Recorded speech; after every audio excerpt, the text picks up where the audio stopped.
All right, brothers and sisters. Hey, listen here. I just wanted to come back to you today with a quick word of wisdom for you today. All right, and that word is do not play with the fire. King Solomon, the richest, wealthiest, wisest man that's ever lived, besides Yeshua, who the world calls Jesus Christ. All right, he gave us something in his book called Proverbs. In Proverbs chapter 6, he tells us, who can play with fire and their clothes not get burned? Who can stand up on hot coals and their feet not get burned? And so there are times in life to where we have been playing with fire, namely when it comes to sin, namely when it has to deal with lust.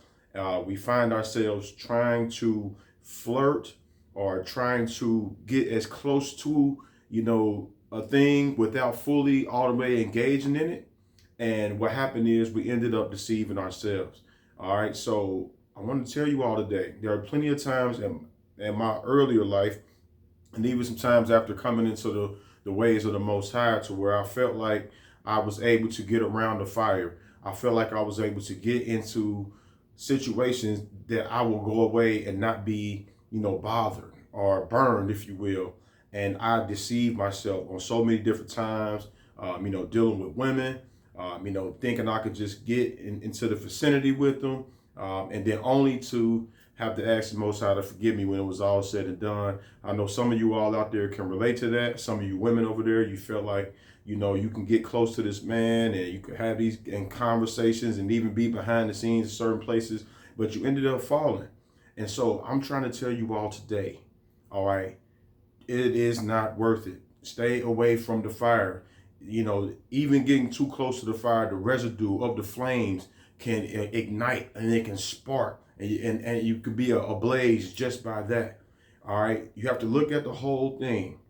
Look at the situation with Joseph, and when his Potiphar's wife, when she tried to seduce him, he had to run. He could not sit back there and just let this woman touch on him and kiss all on his neck and play with him and do all these things, and he would have ended up giving in. And so there are so many times in life that we're just allowing these spirits to seduce us. We're allowing these spirits to come and say the right things to us, and it's getting us to get all aroused up in our flesh. And it's best that we stay away from that spirit or stay away from those environments.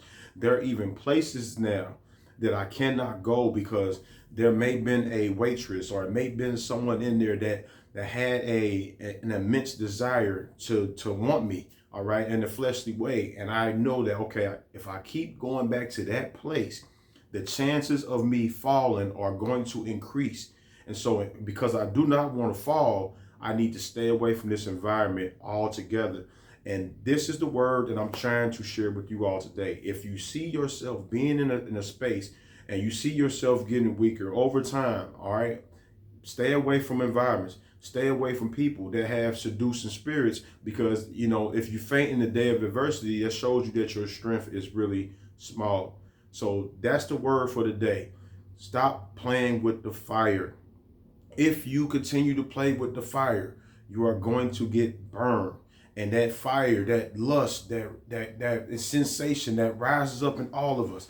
All right. If you put yourself in those environments, in those areas to where you can easily become overcome, you are going to eventually be overcome. This has happened to me throughout my walk with the Most High early on, and going to church and things of that nature, and just being on this way. There are times where I got a little too close to the fire, and so I want to share this with you today. This is a word of caution to someone. You might be playing with fire and don't even know it. You might be weaker than what you really are and don't even know it, or you may not even show it to others. But behind the scenes, if the right situation presents itself to you, you might end up getting burned. So stop playing around. Brothers out there, stop playing around with these different women. These women, you got to stop playing with these brothers. All right. Make sure that you all is keeping your focus on the Most High. I know I talked about this as in a sexual sensation way about playing with the fire, but it could be with other areas of life too, where you can be playing and you can be getting too close to doing something that you don't need to be doing, and it can end up costing you a great deal somewhere down the road. So keep that with you. Pray that the Most High be with you throughout this day.